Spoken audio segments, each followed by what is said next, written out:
Have you ever wondered how the things that stay in your brain stay in your brain? Phone numbers, birthdays, bank account numbers, addresses, meetings, IDs, passwords, and the list can go on and on. We have to remember so many things, right? But how do we remember all this information? How does our brain turn this information into memories? A very warm welcome to all of you. Memories are the ability to take in information, store it, and recall it at a later time. Our memories consist of remembrances of things that we have sensed in the form of touch, taste, sounds, sights, and smells. Facts you read, hear, or study also become a part of your memory. And like every other process that goes about your body, remembering things requires a process too. In psychology, the memory process is broken down into 3 stages: encoding, storage, and retrieval. The first stage of the memory process is encoding or registration. In this stage, the brain does the work of receiving, processing, and combining the information. Encoding allows the information from the outside world to reach our senses in the forms of physical and chemical stimuli. The parts of the brain responsible for encoding memories are the cerebellum and the hippocampus. The cerebellum's job is to process procedural memories. The hippocampus is where new memories are encoded.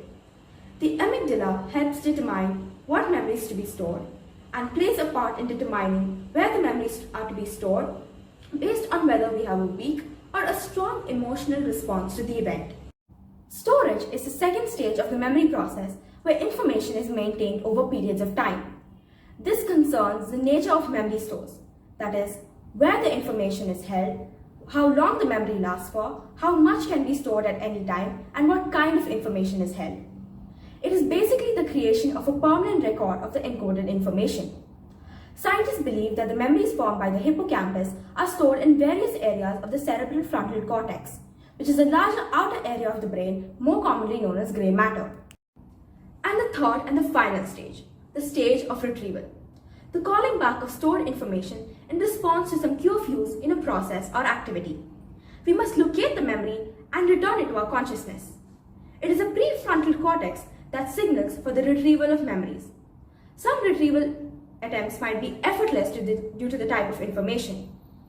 Psychologists like to make the distinction between 2 types of memory retrievals: recognition versus recall. Think of meeting a person on the street. You might often be able to recall that you have seen them somewhere, but trying to come up with their name might be a lot harder. The first stage is recognition, where you recognize the person as being familiar. Recognition refers to our ability to recognize the person as being familiar. The second involves recall, where we try to remember the person's name. Recall designates the retrieval to related details from your memory. Now, when your brain stores a memory, it makes another decision on how important that memory is. The brain constantly filters and prioritizes information to avoid being overloaded with unnecessary or unimportant information. Memories that need to be retained only for a brief period of time are put into short-term memory. For example, you only need to remember a phone number long enough to dial it or save it in your phone. The more important information makes its way from short-term memory to long-term memory. This transition takes place because of the inherent importance of the information or as a result of repeated use or intentional repetition. Fortunately, long-term memory does not have the same limits that short-term memory does. The human brain appears to be holding an unlimited number of long-term memories in an indefinite amount of time. If you think about it, you'll realize that some of your most precious memories are from years and years ago. You spend weeks studying for an important test. On the day of assessment, you wait nervously as the teacher hands it out. You're working your way through it when you're asked to define a word. You know you've seen it before, but your mind goes blank. How do you recollect the definition of the word? The answer lies in the memory process. First comes encoding, the moment you encounter a new piece of information. Each sensory experience activates the cerebellum, the hippocampus, and the amygdala. In order to become a lasting memory, it has to be stored. Memories are stored in the brain in various areas of the cerebral frontal cortex.